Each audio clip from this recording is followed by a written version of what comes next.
Hey, Cactus Crew. It's so good to see you. I'm Mrs. Noonan here.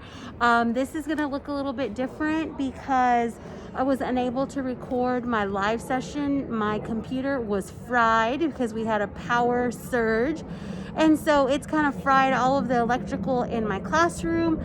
So I'm having to do everything from my phone. So really quickly, we're going to kind of go over a quick lesson and then I'm going to let you go for today. So we are talking about being thankful, and this is, especially this year, this is a good year for us to practice being thankful because we've had a lot of things that have happened this year.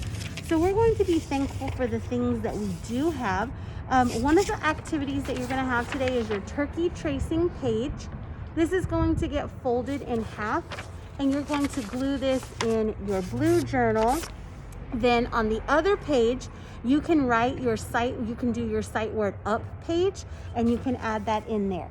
What we're going to be looking at today is our long ago, comparing things from long ago and from today. So if you look at these kids are from today. They're wearing sneakers and blue jeans, and they have different clothes. And then you look at our friends from long ago, and they definitely have different outfits on. So we're going to be looking at comparing these things. In order to do that, we're going to look at a couple of pages called If You Lived in Colonial Times. So Colonial Times means, what did colonial people look like? If you look in the mirror, you see you. If you lived in colonial days, you would still see you, but you might look a little different. You would wear your hair in a different way, and your clothes would even be different. Baby clothes were different then too. In colonial days, they had different names. Instead of calling them baby clothes, if a baby fell, then he would fall on his pudding. And that sounds so silly. It sounds like a chocolate pudding, right? But that's not actually what pudding meant then.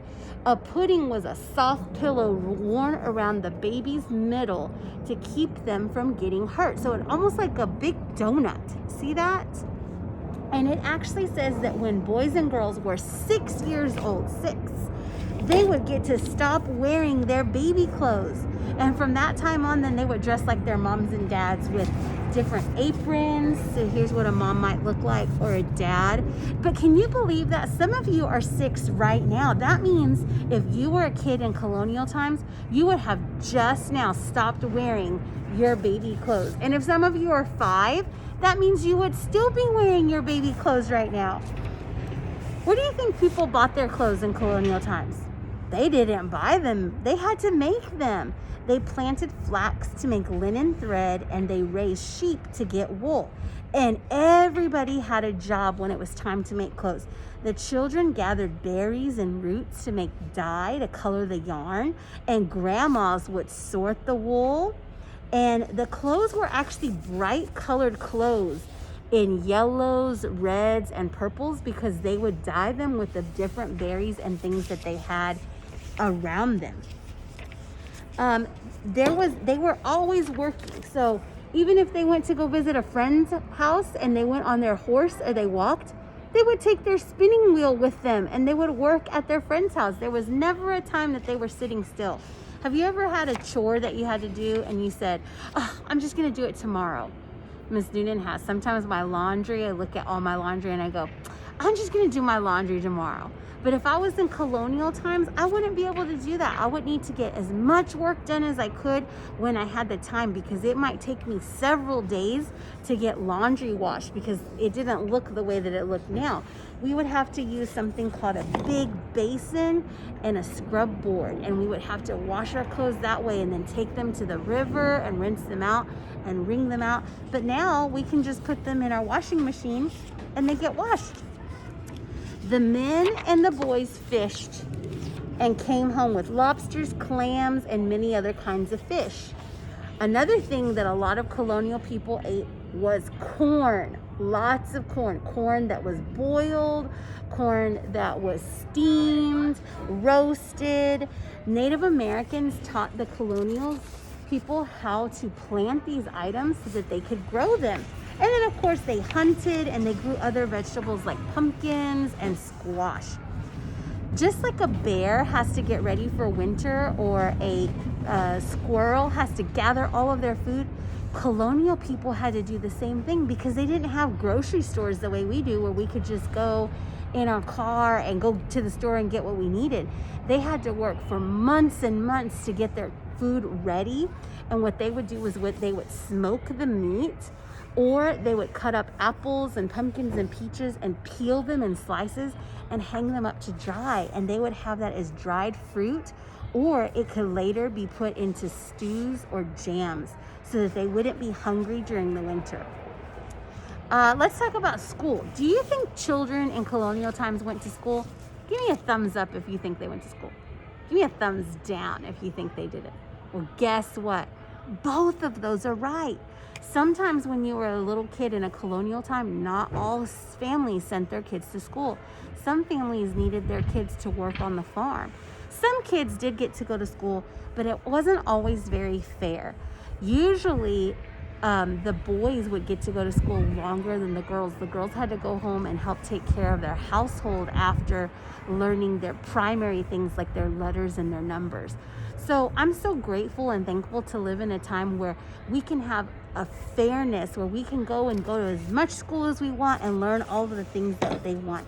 The school that they went to at first was called the Dame School, and it was actually a lady who hosted all of the children in her house, and she taught them all of the letters and the numbers. And then once they passed her school, then they could go on to another one. But unfortunately, the laws weren't always fair, and the towns were required to have a school for the boys, but not always for the girls. So sometimes the boys would learn more than the girls would. Let's take a look at the books.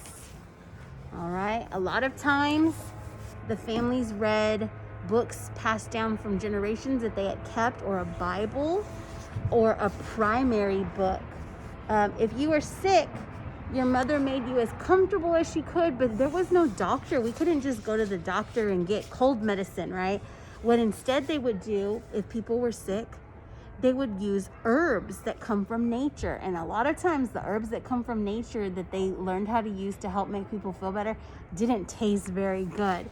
So a lot of times what moms would do is they would mix honey or maple syrup from the trees to try to make the medicine taste a little bit better. All right, so there's a lot of differences between now and long ago. So what we're going to do is Miss Newton's going to show you how to cut apart your long ago paper. So the way that this is going to look is you're going to take your paper and it's going to get cut like this. So here's your paper. You're going to trim the title. I can sort items from long ago and today. So we're going to add our title right here going across, and we'll cut out our picture from long ago, and we'll cut out our picture from today. And then what we're going to do is, don't worry about it, Miss Taunton, I have the other one. Thank you. I'll get it in a little bit. Then you're going to take your pictures and you guys are going to sort them. So let's see, if I was gonna go to my friend's house long ago, do you think I would ride on a horse or on a car? That's right, I would go on a horse, but today I would use a car. So this is long ago and this is today. If I wanted to listen to music, I could take out my iPad and my headphones, right? But if I was gonna listen to music a long time ago, I would take out my Victrola, which would play a record. If I wanted to call someone a long time ago, I might use a phone that looks like this. You would have to talk into this piece right here, and then this piece you would put on your ear to hear. But now, I just use my cell phone. If I wanted to write a letter to my friend, I would have to, long ago, use a feather and ink. But now, I can use a pen.